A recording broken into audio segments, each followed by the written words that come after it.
everyone, it's Tracy Learn. And Peter Murray. Good day, Tracy. Hi there, Peter. This is a very interesting flag that I see. That is a very interesting flag, and it's very interesting times. How's your weekend? It's fantastic, thank you. And how's yours? No, we're excited. As you know, we're launching our product on Monday, so my weekend's busy. I'm working. I just had the privilege of seeing the Springbok rugby team lose again against Australia. So maybe I should be working and not, social or doing any social stuff, because it's more productive working. Absolutely. So, Peter, tell us a little bit about India. Well, India. Well, let's first say, why are we talking about India? What are we going to do? As we thought, we are going to go a little bit deeper into how Bitcoin is adopted in different countries, and we wanted to focus a little bit on India, because India is such a big country, and also we believe that it can be one of the major adopters of Bitcoin. So it's a very interesting place. Yeah, so let's talk about it a little bit. Cool.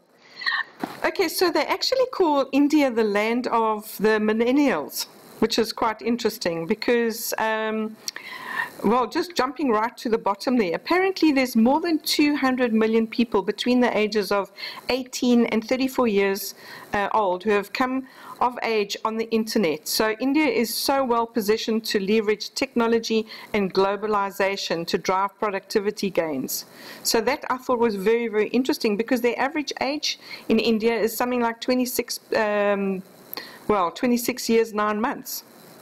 Well, Tracy, it was interesting. You were telling me that these are also, if we look at the insights on our Facebook page, this is also the demographic of people, actually, the biggest demographic following our page. Yes, it's incredible. So, I mean, it's all the youngsters that are actually embracing this technology. So us oldies need to get a grip. Yes, well, I'm pretty sure we'll get a grip. Don't worry about that. Absolutely. We have an iron grip. Yeah, very much an iron grip. So if we can just go through some of the stats, they say that what is this long number? This is like more than 1 billion people. 1.3 billion. Yeah, 1.3 billion people, which was the number today, and it's actually the latest United Nations estimate. Do you think the United Nations update these estimates every day? I wonder how often they update this. Well, you know what, Peter? As I went into that website, the numbers were just ticking up. Really? Wow. That's amazing. So I don't know how it actually works. Whether they are, I don't know where they get the information from. But this is probably pretty close anyway. Yeah, it will be close. But you know what, Tracy, they estimate that the Indian population will very shortly start surpassing the Chinese population. Yes. And India will become the most populous country in the world. Yes, incredible. Well, they actually already say that the Indian population is equivalent to 17.84% of the world's population. I mean, that's a lot of people. That is a lot of people. In fact, they rank number 2 on the list. Wow. Yeah, well, behind China. Yes. So, and as you know, at the moment, China is the top on the Bitcoin exchanges. China definitely has the top volume. So, and India is lagging far behind, and that's why we see so much opportunity there. Yeah, absolutely. So let's have a look here. And also it says here it's 32% of the population is urban. So, coming into the town.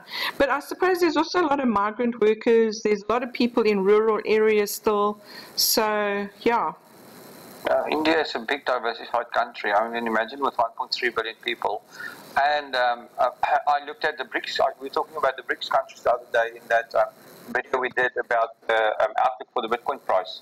And of all the BRIC countries, India is really the only one currently with a growing economy. Yes, all the others are struggling. Yeah, that's incredible. They also say that that it's projected to remain strong around 7.5% in the next this year and into 2017. Very, very interesting. Also the biggest democracy in the world. And so there's a whole lot of things here there's a whole lot of points on this presentation. Yeah, large increases in public wages are expected. There's a declining inflation. They reckon investments are going to be picking up. There's a lot of infrastructure projects going on at the moment there.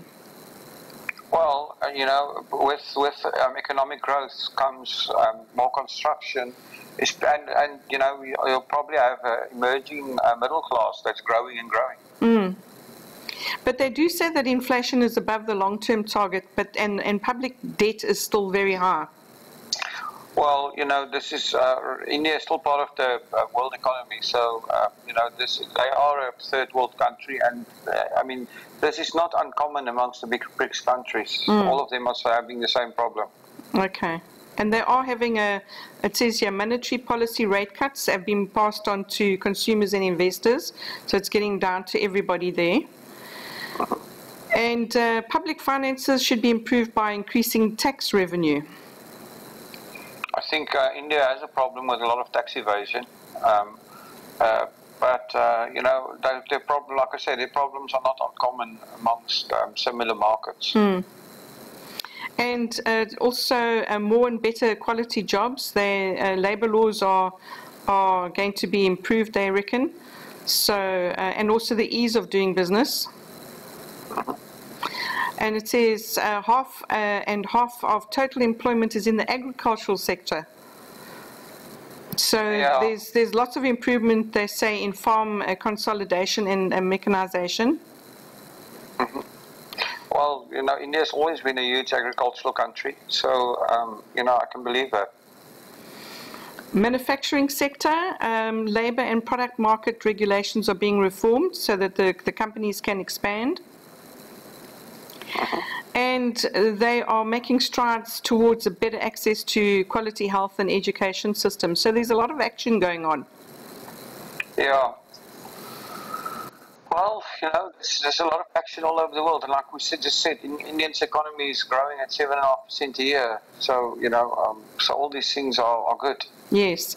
And here's a couple of graphs. And these graphs are from the Reserve Bank of India. It says here growth remains strong despite weak investment and exports. And job creation in the organized manufacturing sector has languished. We spoke a bit about... the reason why this is happening, if you'll see there, go to the job creation graph, you'll see 2008, 2009 was the high on this graph. And this is the effect of the world economic crisis. You'll also notice on investment in exports was the highest in 2009. So, and since then it's been stable. But the whole 2008 crisis has given the whole world a big knock, including places like India. And it's there's also a graph here. Cuts in policy rates will gradually drive down lending rates. Well, I think this graph looks exactly the same as your graphs of your industrialized countries, and this is because of all the money printing in the West and the artificial low rates. And one thing that we need to keep an eye on is that once the rate starts rising in the US and in Europe, then the rates in India will start rising again. So, these policies are all starting to be international, and all the countries are following the Federal Reserve's lead at this stage. And India is no different in this. So I wouldn't back on these rates staying low for an extended period. We're probably going to go into a rising interest rate period in India shortly. Okay.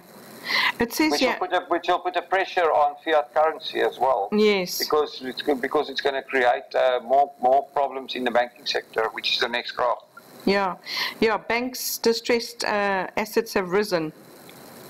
Yeah, absolutely. I mean, this is, again, if you look at from 2010 to 2015, this is all a spillover of the financial crisis, and money printing and artificially low interest rates, and also because of economic struggles everywhere, banks are struggling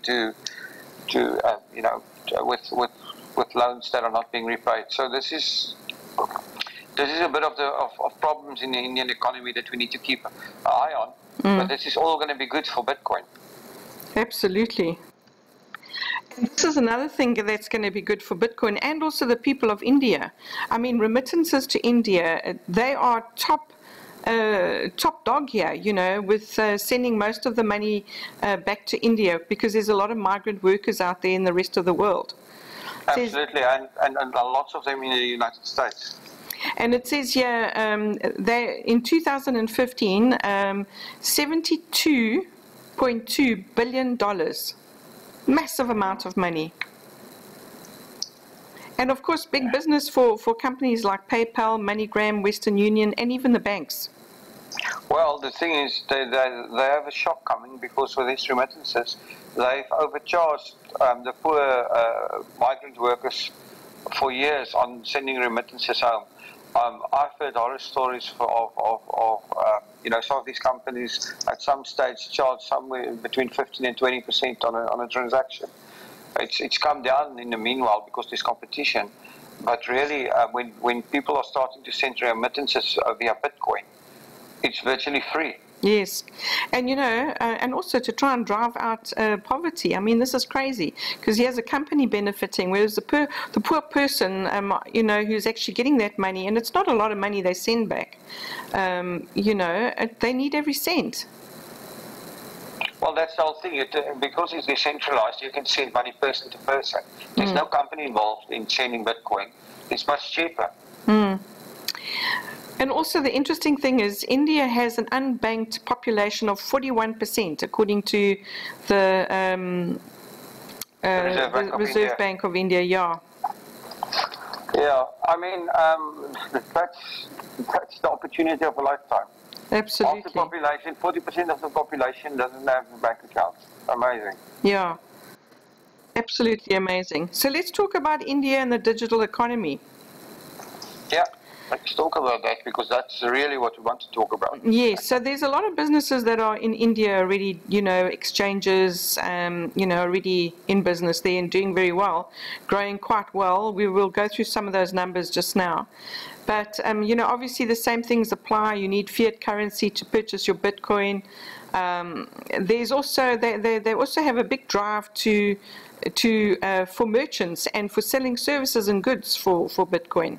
Yes, but you know, the reason for this is obviously the whole digital economy in India has been growing for years. I mean, the companies like Amazon is active in India, and there's a lot of online sales. E-commerce is not a new thing. Yeah. You know, and now with Bitcoin being added to the mix, you now have a currency to pay for electronic goods and services that is you seamlessly integrate into this. Yeah. And but also, you know, obviously mining your own Bitcoin is still pretty expensive, even though the electricity is not very high in India, but there doesn't seem to be much going on there in terms of mining. Well, I think, you know, the neighbors, China, is too competitive at the moment still in the Bitcoin mining area, and maybe it's just also something that has not taken off yet in India. I think we will see an increase in Bitcoin mining over time. Another interesting point that I saw, that the government is actually making a concerted effort to connect the whole country. Even little villages have got computers. So they're saying here that almost every office desk in India has a PC. Well, that's good.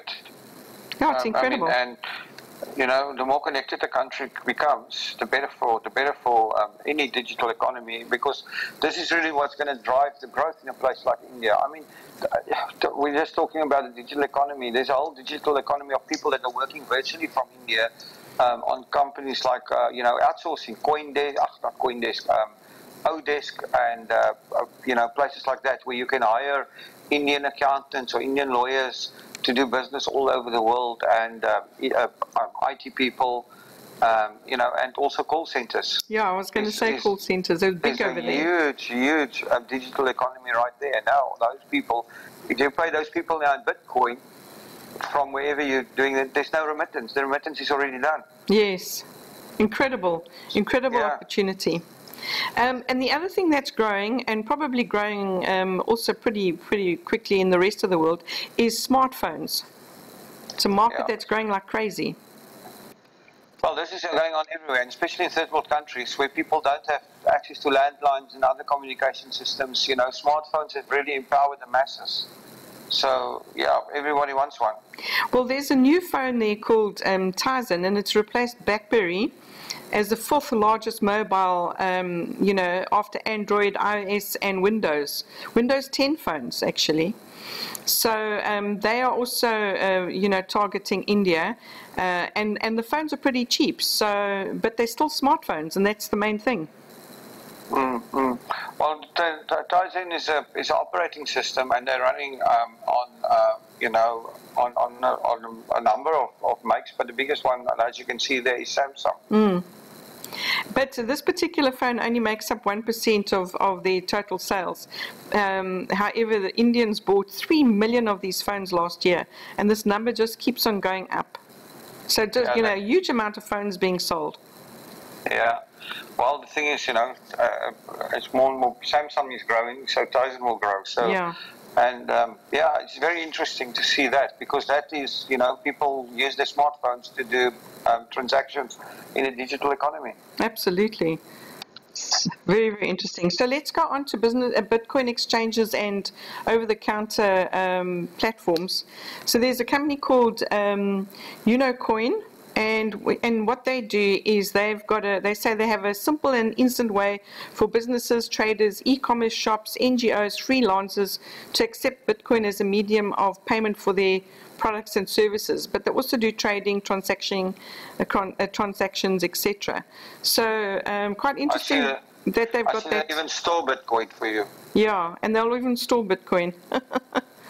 Well, the thing with this is, you know, it's an API. So in other words, it's something that people can add to the website to create the functionality of accepting Bitcoin payments, which is great for merchants. Absolutely, it's fantastic because, I mean, that helps with consumer adoption.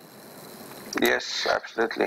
And of course, our local Bitcoins, you know, they are just about everywhere, and it's an OTC platform, just connecting buyers and sellers. Then there's another. I think Tracy, people are asking all the time. You know, I get this question: what is local Bitcoins? And just to answer you guys, what local Bitcoins actually is it's a platform where you can meet other Bitcoin sellers or buyers. So you can actually, when say you're traveling somewhere, you're traveling to Amsterdam, and you wanna sell your Bitcoins, you can actually go onto localbitcoins.com. You can search for other people in the vicinity and say to the guy, look, I'll meet you at the airport and I'll exchange Bitcoins for cash in person. Or if you want to be a bit more venturesome, you can say to the guy, I'll pay the Bitcoin into your Bitcoin account, you deposit the money into my bank account. But it's really organized from person to person. Local Bitcoins actually provides the platform for people to meet on. It's almost like, you know, a meeting place for people.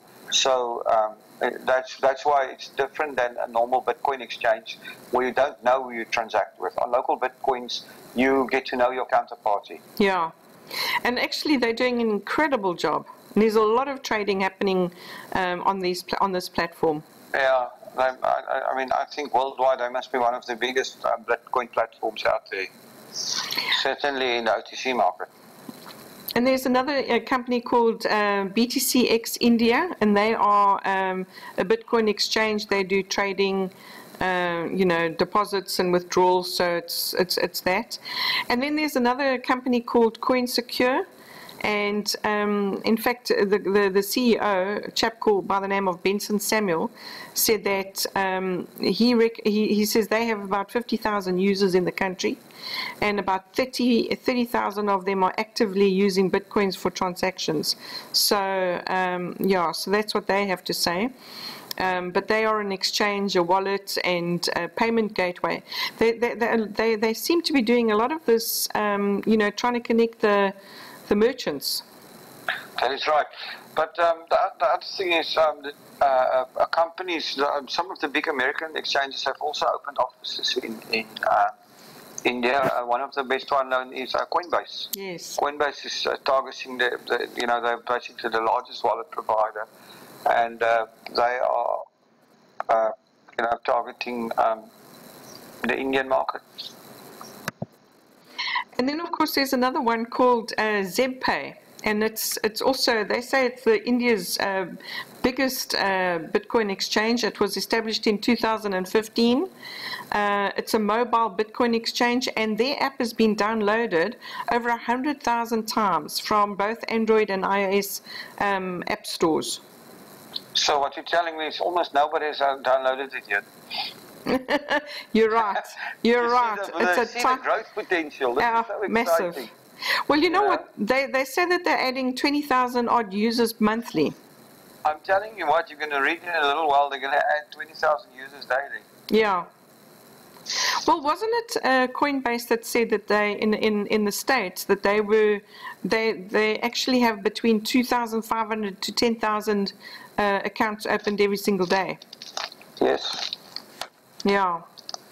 Anyway, this ZebPay, it says here, bill pay, insurance premiums, grocery shopping, mobile top-ups will just entice more people to utilize these solutions, and their users are doubling every single month.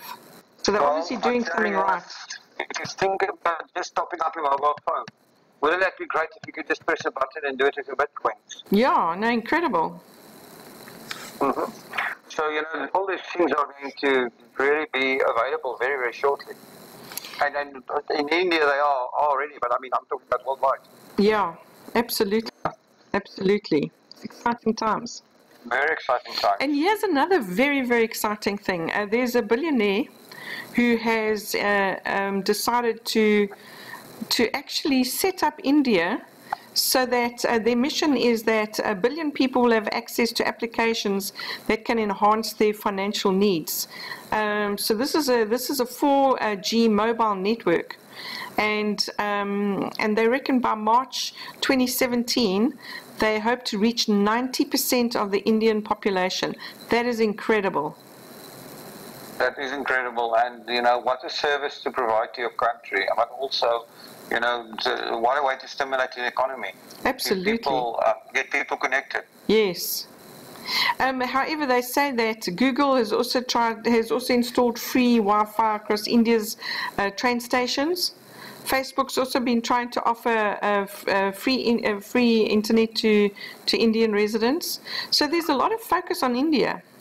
There is, but I mean, like we said, it's the biggest democracy in the world, growing economy, going to be the largest population in the world shortly, probably have the largest economy in the world not very long from now. So yeah, it's a market worth going after, for sure. Yes. So our assumptions from this, growing interest of Indians in Bitcoin as an investment, commodity and technology, that is for sure. Yeah, absolutely. I mean, there's no way that Bitcoin growth there is not going to go exponential very, very quickly. Yes. And if you're in the Bitcoin space, you're not in India, you should be thinking very, very hard about your business. Yes, exactly. Because there's just amazing infrastructure developments that they're doing, you know, to help the adoption, consumer adoption. Yes. And besides, you know, providing financial services to all those unbanked, you know, the 41% of people that just don't have a bank account because there's too much paperwork. You know, Tracy, there's going to be there's a bank account now available for every one of those people in India, the 41% included, and that bank account is in a Bitcoin wallet. Yes. You know, people can get their Bitcoin wallet and be their own bank. Absolutely. And you know, and while I was telling you, we're working on a product launch this weekend, and as you know, we're launching our new secure Bitcoin Vault and blockchain application called Swiss Bank in Your Pocket, which really, you know, it's a first stage. We're in a first stage development of a total integrated financial services solution where people can get this application, and not only is it safe and secure because you know, it doesn't run on a central server. It actually communicates directly with the blockchain, and all your coins are decentralized, and it's impossible to hack the system because there is no system where the things are kept, and it's going to change the landscape, and that's why we're so excited about it. And I can see many Indian people walking around with a little Swiss bank in your pockets. Oh, and I'm not Indian, but I'm definitely going to be having one in my pocket too. Oh, by the way, yours will be with you before the end of next week. We can do a box opening ceremony video we'll definitely do a video when you get yours, opening your box, talking us through your Swiss bank in your pocket. Yeah, we absolutely will do. I mean, I can't wait. It's just so exciting, and you know what? I just know that so many people are going to be incredibly happy to make sure that their Bitcoin is safe, safe from hackers, because there's just too many of those guys around these days. That's true, but let me give a quick commercial here. If you're sitting in India and you're watching this in anticipation of what's going to happen in the Indian market, make sure you get the best secure and most secure technology for managing your Bitcoins available in the market today, and that will be available ever. And go to our website. The website is called swissbankinyourpocket.com, or just go to a link below this video, or go to BitMedia's YouTube channel. You'll see our links everywhere. Like I said, swissbankinyourpocket.com, and get yours. We ship to India, no problem. Awesome. So I had to do the little commercial, and to go further with the commercial, also it's very important, if you want to know what's going on in your country or from any other country, we're going to slowly cover the whole world as we go along. We will do country by country, and you can get this education of what's happening all over the world by just following our Facebook page, joining our YouTube channel, and we provide all this information for a very low monthly down payment of $0. Absolutely, and we love doing it too, because you know what, we learn so much as we go along, Peter. Well, I see, Google and Facebook and whoever are giving away free Wi-Fi access. What we're giving away is free education on Bitcoin. Yes, to everyone. Exactly. So once you have that Wi-Fi connection, follow us. I just want to say that Bitcoin and blockchain technology is going to have such a massive effect on the world, but also India, and change millions of lives. And for me, that is so exciting. It's very exciting. I mean, I believe that new technology is the way for the world to alleviate poverty. It's going to change the plight of many poor people, and especially, if you have the access to a monetary system, it changes your whole outlook in what you can do with your life. And this is what the promise of this brings. And then also, as we've talked about, in some of the other videos with it, is the massive applications that's possible from the blockchain technology. And maybe we should do a video, Tracy, about, blockchain applications in India. Yeah, that will be a good one. Yeah, I think that will be a very good one. But Tracy, I just wanted to say thank you for putting all this information together. It's very interesting. Yeah, I had fun doing it, and had fun doing this video. So, well, let's hope we've made some friends in India. We want to hear from you. Yeah, if you're from India, or if you're interested in India, or you're just watching Bitcoin or interested in Bitcoin, please leave us a comment below the video. Say something. Even if you just say, hi, I'm from here. Please do something on my country, or I have a question. Post, guys, we will get to it. I mean, we obviously can't answer everything, but we'll try as much as we can.